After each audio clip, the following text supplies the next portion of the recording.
you all enjoy the festive moment? I know it was like a shocking price for everybody to to have that short break in between and then come back to work. I know how that can feel. I'm also feeling the same way. But we have to do what we have to do. And yet today it's another session with asset debt recovery. Like my name remains Oluwatayo Iyanolo Olajumoke. And today we would be having an interesting topic to discuss on, which title is Building and Maintaining Emergency Funds during tough economic hardship or times. Now, let me just rephrase that topic so that we can both understand to a simpler level. Means like building and maintaining those save up funds, those money you start up somewhere during hardship, inflation, times you didn't expect. Let me use the word shaggy. When you're seeing the shaggy, you don't have money, and there's a money you started somewhere, and like maintaining it. That's we're going to talk about that, and also building it like before the inflation comes in, before the shaggy starts, before you say you are broke. Or let me use the word, the common word we all use to say sapa. How we use the term. So today we'll be discussing based on that. And going forward, first let me start to say that basically we all know that during economic hardship or economic times, economic down times, having that robust emergency fund is necessary, and it is safeguard to your financial well-being. Yes, what do I mean by that? When you have some money start up somewhere and you are broke, you don't have any money anywhere, and then you stumble on that kind of money, it's like you are seeing money and then you are so happy. It's like, oh, you're in the ocean and you just caught a big fish, even if that money is so very small, and it can still at least give you what you eat that day. That's the way it feels, when you have that kind of robust or that little money saved up somewhere. It definitely adds up to your financial well-being, your mental health, that pressure that you're facing when you're broke, when you don't have money. You're just hearing that alert in your account, how that feel exactly. That's the way you feel when you tend to see those kind of money around you. Now, the save up funds, as save up fund acts as a financial safety net. What do I mean? When we talk about the save up box, it's like, let me use the word colo. Yes, the box we all use to keep something ahead of time. No, you have a target to open it up. That save up box, yes, save up funds. The money inside is like save up fund. It acts as a financial safety, providing you with maximum protection against unexpected expenses or income loss. Now, you have an emergency to pay some bills that you didn't plan for. Let's say in the middle of the month, they've not even paid the salary, and then boom, your prepaid meter got cut off, there was no light. You already have that saver fund somewhere that can help you, refund, pay up or clear up that aspect. And doing that, nobody tends to come and start knocking your door and start asking for money. Nobody tends to start knocking your door or calling you and start requesting a refund from you, because you already have that fund. Now, that is what I mean by the saver fund. Now, the need for a solid emergency fund is even more pronounced, especially in Nigeria. Yes, because the current economy, we all know how the way it is as of now, and it is important, it is necessary that we all have that solid save up fund. It's very, very important. You just have to have that money start up somewhere, no matter how small it can be. You just have to do all you can. You have to find a way around that little income you earn to definitely save it up. Now, let's talk about to maintain and build emergency funds in economic times. So I'm going to be sharing some strategies with you, which firstly I will say now, for you to have a save up fund, like a stable one, build one and keep maintaining it. The first strategy you need to look at is, firstly, you need to set a clear goal. We talk about financial goals early this year, and even over, if you're able to go through most of our past sessions, conversation we've talked about financial goals, and there's no conversation we had that we don't talk about financial goals. It's important. You need to define your financial goal and assess the amount you need to cover your essential expenses, especially in form of emergency. Let's say your prepaid meter comes in, you don't know when it comes in, the amount you will need. It's nothing bad when you save like a 5,000 naira stash of somewhere. You know that at least if the 5,000 will still cover for the light for 2 weeks, that's for those that are not spending much. But for those that have the capability to have some stash up front of 150, 200, there's nothing bad if you're able to do that. But before you're able to do that, it's by you having a stated, clear, a stated financial goal. Know the amount you're spending, know the amount you need to save, and in case of emergencies or you say unforeseen circumstances, it's important for you to know. Now, these factors basically, it includes your expenses, healthcare costs, debt payment. For those that are paying debt, it's important part of the clear goals you need to look into: debt payments, healthcare, hospital bills. Health, basically, health does not tell you, Coco, I'm coming, I'm going to give you headache. Malaria does not tell you ahead, it just happened. Now, when it happened, the question is, how do you want to, save yourself from that stress of looking for money? Because it's not going to make sense for you to be suffering, to be managing health and still be going to borrow loan. Definitely, the two will be contradicting each other, and then there will be peace of mind, and you don't want that for yourself. And also, you need to also understand that your financial needs will definitely give you that settings, that realistic settings to have a saving target. When you're able to, come to a note, when you're able to come to a conclusion on, okay, this is the amount I can spend on a monthly basis, this is the amount I can save for my normal savings and even for unforeseen circumstances, then you can easily come to a conclusion that, okay, this is the amount I am saving, this is how I am doing. That helps you to know that. Now, on the second point we'll be talking about is start small, but start now. Yes, it's never too late to start.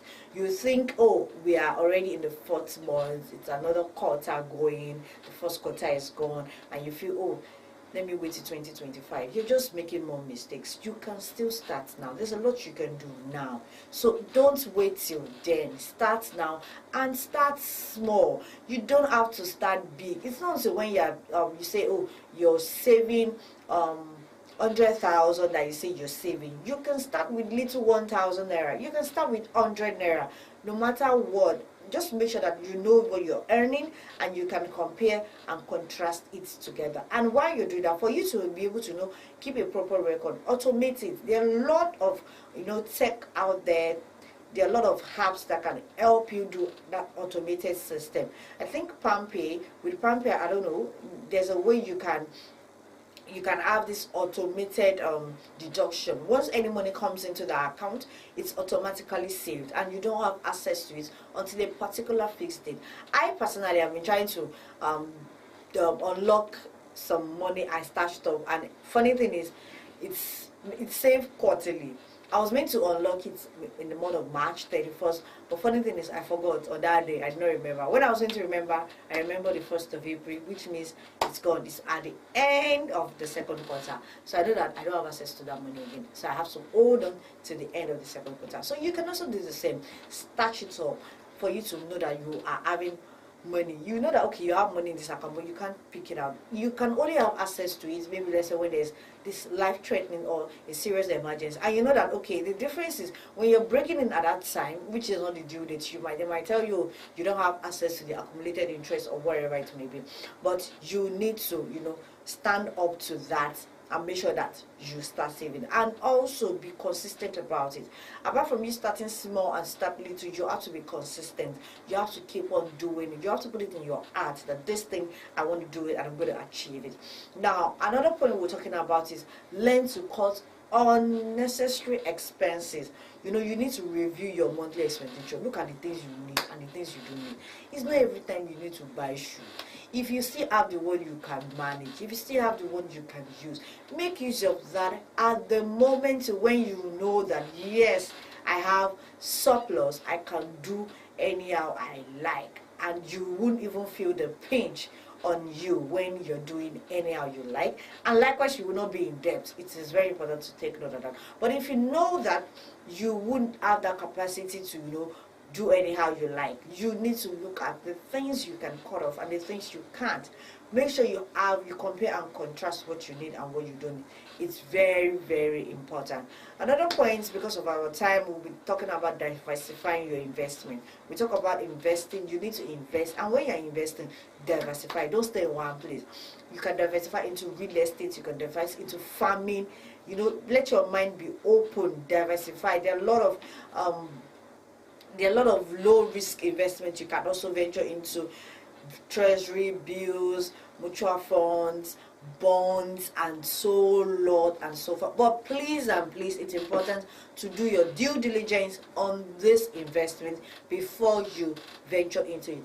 I did not ask you to venture into it.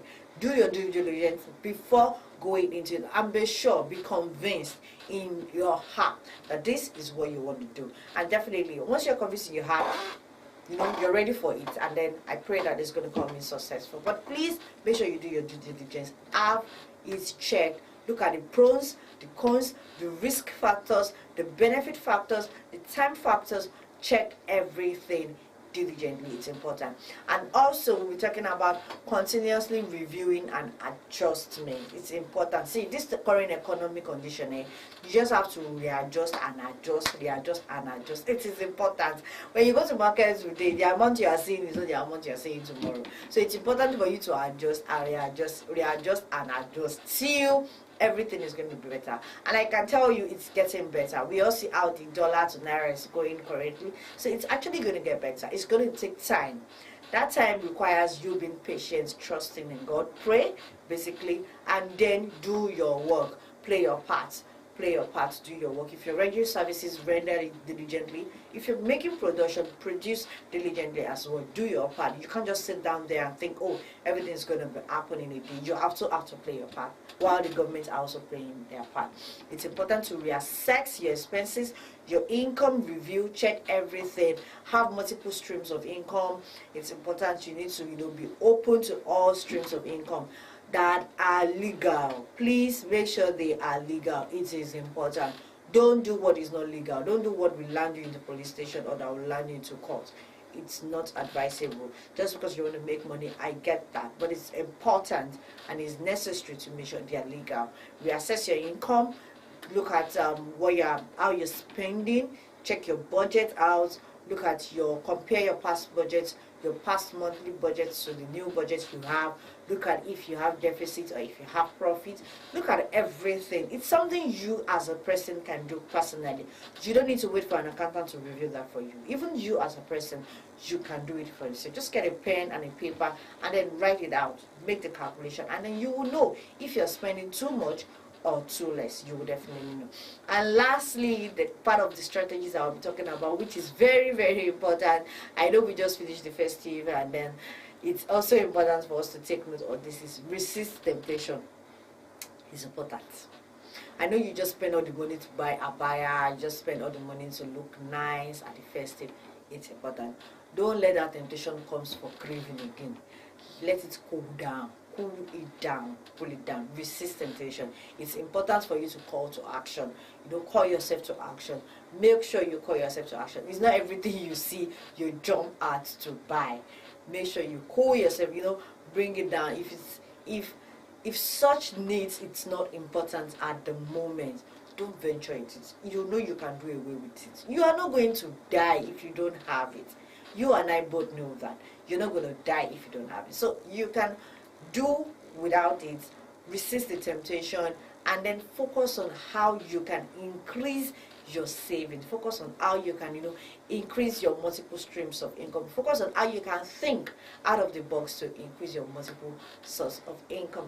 So, our dear viewers, we'll come to the end of today's session. But in conclusion, I'm not going to say that, building and maintaining emergency fund, especially with the current situation of the country, requires diligence. It requires foresight, and it requires strategic planning. Those three keys are very, very important. As a person, as an individual, you have to be diligent, you have to be consistent, you have to have foresight, you have to think of the future, think of tomorrow, look beyond your environment, look beyond the physical thing you're saying now. think about, okay, what other things, what other problems can I solve, and also be strategic in your planning. And basically, you need to set clear goals. Make sure your goals are clearly stated. If it's for you to write it on the wall of your house, have it there. If it's for you to have it in the paper, have it there. Embrace discipline. It's important. Saving habits. You need to learn that and be consistent with it. It's important to be consistent with it. Remember, you have to start small and start now. Start small and start now. So today we come to the end of today's conversation. I believe you'll be able to pick one or two things. If you have questions or any suggestions or any opinions, you know what, drop it in the comment box. We'll read them and get back to you. Thank you so much for joining today's session. We hope to see you again like next week. Have a wonderful day.